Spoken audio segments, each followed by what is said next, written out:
All right, I'm doing a video on mammoths. Uh, First, it Forrest Fenn hints to the mammoth a lot. I mean, it's in the scrapbooks, it's in a book, it's on his back cover of his other book. So there's two books that he mentions mammoths in.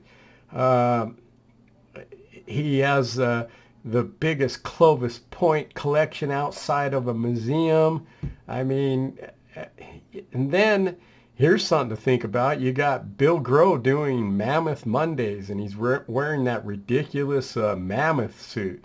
And it's got to be hot in there, but he's pretty faithful on it. But yeah, of course he did incorporate it into his solve, so therefore it's not giving anybody a great hint to where to go look, unless you're, watching for things.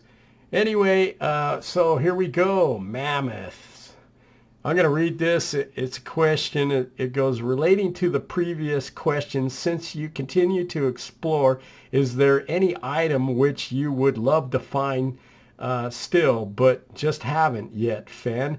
There are many, or Fenn replies, there are so many bits of history that I would like to find a Clovis point between the ribs of a mammoth, a letter written by my father to my mother before they were married, a special fishing spot on the Madison River that no one alive knows about but me. The list is as endless as the search. So, he does mention there. Here's February 19th, 2016, in Mystery Writings. Uh, it reads, your destination is small, but its location is huge. So basically huge is mammoth. I mean, that's your location. Your designation's small, where you're trying to get to, but mammoth is your location. So, I mean, it's pretty blunt. And I just get amazed, and I'm guilty of it too. The more direct and the more obvious it is, the more it's hidden from us. So let's go ahead and look at the mammoth in the room. They're they're worried about the ants as the elephants go marching by. I don't know how that one goes, but you know, uh, it's another hint to elephants and mammoth. So let's look at some more information here. So we have Once Upon a While here, and this is Remnants of the Past. And these are all in capital and throughout the book. And then is Too Far to Walk are all in not capitals. And then anyway, that's a hint to Capitol Hill, and I'll just have to do uh, something on Capitol Hill, like all the cities he names are capital cities. Anyway, sorry, off track here. But anyway, so this elephant was not in the original one, but in the revised one, he drew this doodle here. I don't know, 3 pictures. It's a tusk. It's Scrapbook 117. And and then you have it over here on page 99, which is an end number. And, there are word counts here. In these little word counts at the end in Once Upon a While, they always, most all of them come out to an end number. It's just amazing. Anyway, but so let's go on to some scrapbooks. Well, first I'm going to hit the cover of Too Far to Walk. So here's really an obvious clue. I mean, first of all, he's got his army wagon.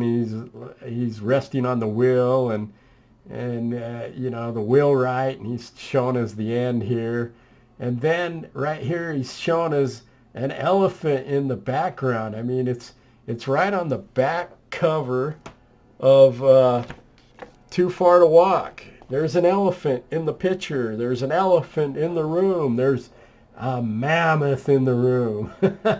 Anyway, you know, it's a little, but you can definitely make out an elephant, his little tail there, and his legs, and his ear, and so forth. So there's an elephant, pretty obvious. He's telling us something. I mean, kind of stands out, but you know, so in a lot of pictures, this one is. But we'll go from there. Okay, we got Scrapbook 109 here, and here we go. This is talking about, his Clovis points, and Clovises are used to, and that lake that I thought was the Blaze looks exactly like this. I don't know, watch my other videos. Maybe I could show it, but anyway, it just goes in. This is some hair from the mammoth. Maybe it's a woolly mammoth. Either way, it's a mammoth. And he tells a story about them, and then he shows a picture of a. Oh, I think there's two dead elephants there, but anyway, and you got your Clovis point here with the book. I'm sure there's clues throughout this, but the ones that I wanted to concentrate on are, he's just talking about mammoth, and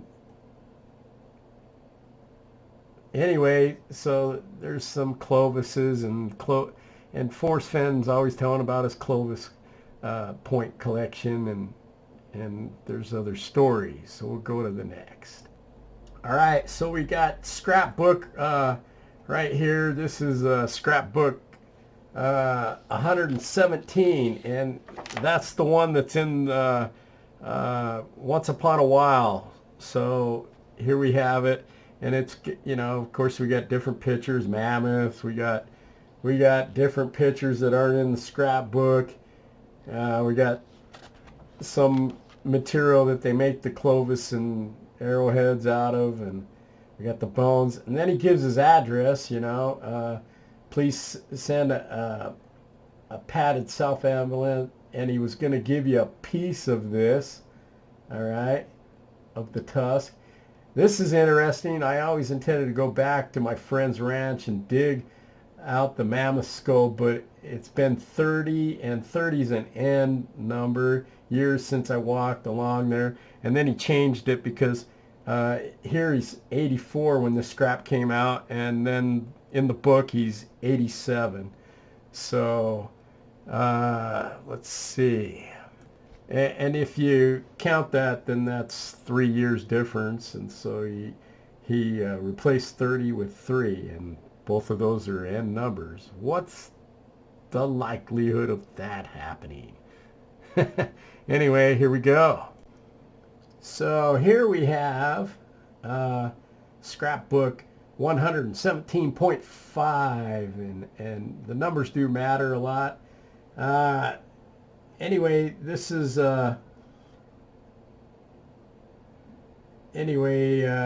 somebody made this, and but what I find here, it goes, look quickly down. There is a chunk below you, and let's see what it says. I don't know if I. Anyway, it goes, there's a chunk below you, and you're welcome to touch. So this is hanging down here, and anyway, it's all subtle, but mammoth hand close, one eye. I don't know. There might be more clues in here, and there probably were when I read it, but it's been a while.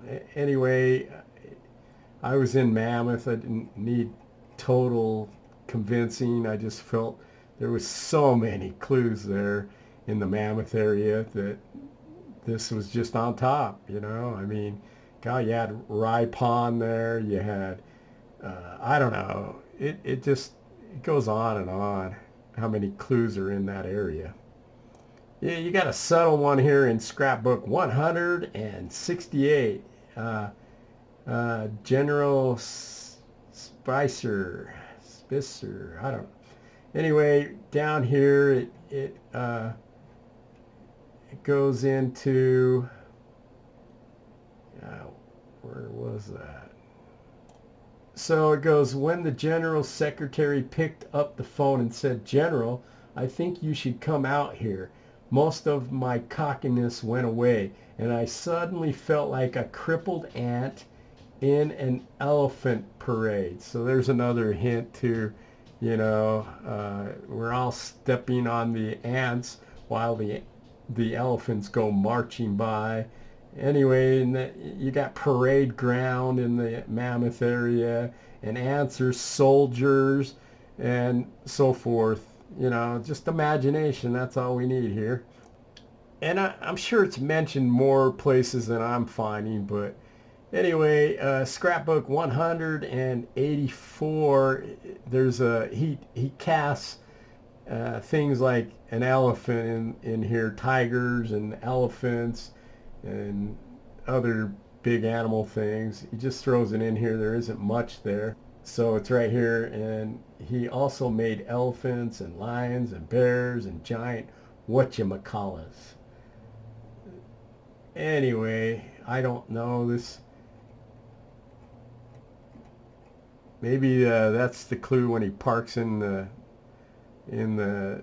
museum there. There's a mammoth there. I don't know.